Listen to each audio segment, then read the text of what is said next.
જાય. એક આ લેસન આપવા વાળા છે ને નિશાળમાં, એ કંઈ કાળો કેર છે. એ બાળકે ઘરે આવીને જે કરવાનું છે એ ગૃહ કાર્ય બીજું છે. શાળામાં જ એના ભાગનું કામ પૂરું કરી દેવું જોઈએ. હું તો કોઈ દિવસ ઘરકામ કરીને ગયો નથી નિશાળમાં, એકે વાર નહીં હો. મારા પપ્પાએ મારી સ્કૂલની નોટની પાછળ ચિઠ્ઠી લખી લે, ચિરંજીવી તુષારે ગૃહ કાર્ય કર્યું નથી, આટલું. તે મારા શિક્ષકને હું દર વખતે બતાડતો. પછી તે એમણે મને કહી દીધેલું કે હવે કોઈક વાર લેસન લાવો ત્યારે લેસન બતાડજો. પપ્પાએ તારીખ નહીં નાખેલી, કારણ કે એમને ખ્યાલ જ હતો કે આ કોઈ એક તિથિ માટેનું નથી, આ કાયમ માટેની વ્યવસ્થા છે. બાળક ઘેર આવી જાય પછી ઘરનું વાતાવરણ, મમ્મી પપ્પા, એમાં બીજી ઘણી બધી પ્રવૃત્તિઓ કરવાની હોય. આટલો કંઈ જુલમ હોય. પણ હવે બાળકોને આપણે આપણા હાથે આ હરીફાઈમાં નાખી દીધા છે. અને દરેક માણસ બીજાનો જ વાંક કાઢીને એમ કહે છે એટલી બધી કોમ્પિટિશન છે ને.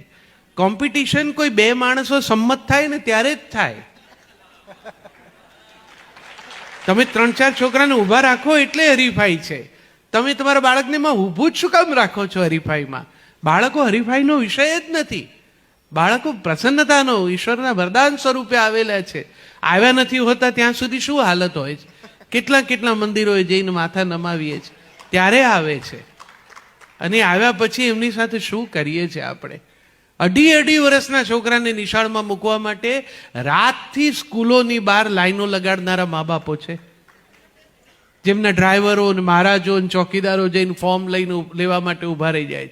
અને પછી ફોર્મ ભરીને ગમે તે રીતે પણ બાળકને એડમિશન આપે.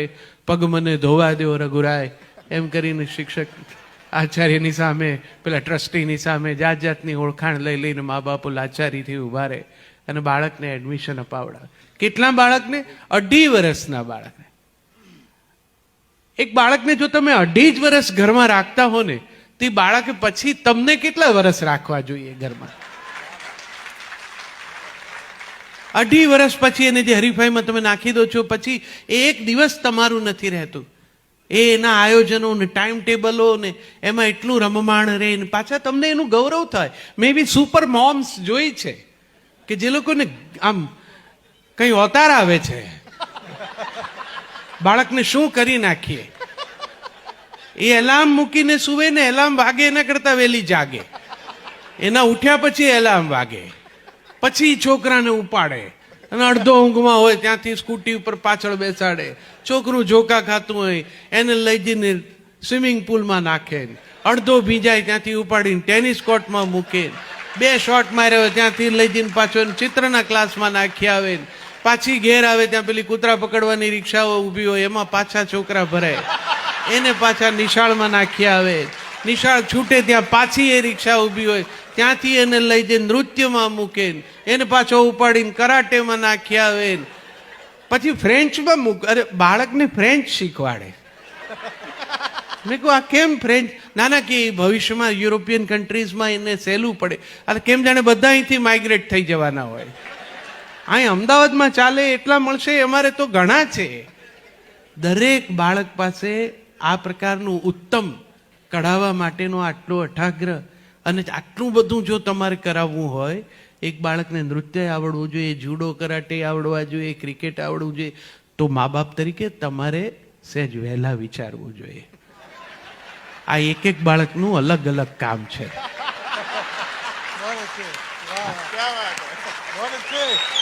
આ એકનું નથી. આ એક બિચારું કેટલાનું કરશે? બાપની 2 આંખોમાં બાકી રહી ગયેલા સપના, માની 2 આંખોમાં બાકી રહી ગયેલા સપના, એ 4 આંખોના ઉધાર સપનાનો ભાર આની 2 આંખો ઉપર. અને આની 2 આંખોને પોતાના સપના હોય એવું તો કોઈ વિચારતું જ નથી. એવી દશા કરે છે છોકરાઓની. મને ઘણી વાર એમ થાય કે આ કોકના છે ને એમને આપ્યા છે કે એમના જ છે. એવું ત્રાસ વર્તાવે, એવી રીતે અહીંથી અહીં ટ્યુશનમાં નાખે, ત્યાં ટ્યુશનમાં મૂકી આવે. આમ બાળકે પોતાની જાતને વિચારવું, તમે હરીફાઈનું વાતાવરણ કરો એટલે એ માનવા માંડે કે ખરેખર કોઈ એવી વૈશ્વિક હરીફાઈમાં પોતે જોડાયું છે. એ જાતને ખેંચે ને 80% કેપેસિટી વાળો છોકરો ખેંચાઈને 87% લાવે. અને મા બાપ 2 જણા જાણે જ્યારે કે 87% આવ્યા છે એટલે એવા નિરાશ થઈ જાય. ગેલેરીમાં ના દેખાય ફ્લેટની, એમને ચિંતા હોય કોક પૂછશે તો, અને પૂછનારા પાછા રાહ જોઈને બેઠા હોય. ફ્લેટમાં જે ઉપર રહેતી હોય ને એ રોજ ડોકાઈને નીચે જુએ ક્યારે આની મમ્મી દેખાય છે ગેલેરીમાં, અને 2-4 દિવસે તો એને આવવું જ પડે. એ દેખાય એટલે પેલી ઉપરથી ઝૂકીને પૂછે કેટલા આવ્યા. ના બિચારી નિરાશાથી કે 87%. એમ 87? તો કાંઈ નહીં થાય. અરે બેન, તું ઉપલા માળે રહે છે, ઉપર વાળી નથી. આનું ભવિષ્ય તું બાકી લઈશ.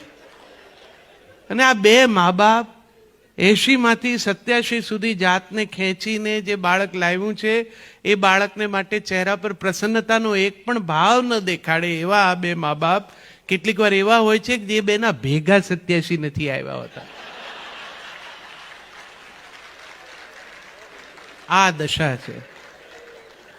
આપણા સંતાનો સાથેનો આપણો સંબંધ કેવો છે, પછી એમણે આપણી સાથે કેવો રાખવો જોઈએ. સેજ જાગૃત થાવ. ક્યાંય હરીફાઈ છે જ નહીં. જગતની 5 મહાસત્તાઓમાંથી 3નું શિક્ષણ ને તમામ વ્યવહાર એમની પોતાની ભાષામાં થાય છે. તમે તો અહીંયા એક ત્રીજી ઉધારની ભાષા લીધી છે. મધર ટંગને બદલે આ અધર ટંગનું ગાંઠ પણ છે, અને એમાં બાળકને ભણાવવાનો. બાળક ઘેર એક ભાષા સાંભળે છે, બહાર કમ્પાઉન્ડમાં બીજી ભાષા સાંભળે છે, શાળામાં ત્રીજી સાંભળે છે. એટલે વિચારે છે અને ટ્રાન્સલેટ કરીને એક્સપ્રેસ કરે છે. એટલે એટલું બધું ડુપ્લિકેશન અને એવી લેબર એના મનમાં થાય છે કે ગૂંચવાઈ જાય છે. આ શિક્ષણની પદ્ધતિ આવી ન હોય. બાળકોનું શિક્ષણ, પ્રાથમિક શિક્ષણ 7 ધોરણ સુધી તો માતૃભાષામાં જ હોવું જોઈએ. એનાથી બાળકનો સર્વાંગી વિકાસ થાય. હું ભાષા વિજ્ઞાનનો વિદ્યાર્થી છું એટલે વિશ્વાસથી કહું છું કે કોઈ એક ભાષા આવડે તો પછી જગતની કોઈ પણ ભાષા આવડે. તમારું બાળક અહીંયા જન્મ્યું છે એટલે ગુજરાતી આવડે છે. એ દક્ષિણમાં જન્મ્યું હોત તો મલયાલમ જાણતું હોત, ફ્રાન્સમાં જન્મ્યું હોત તો ફ્રેન્ચ પણ જાણતું હોત. તમે જ્યાં જાઓ ત્યાંની ભાષા તમને આવડી જાય.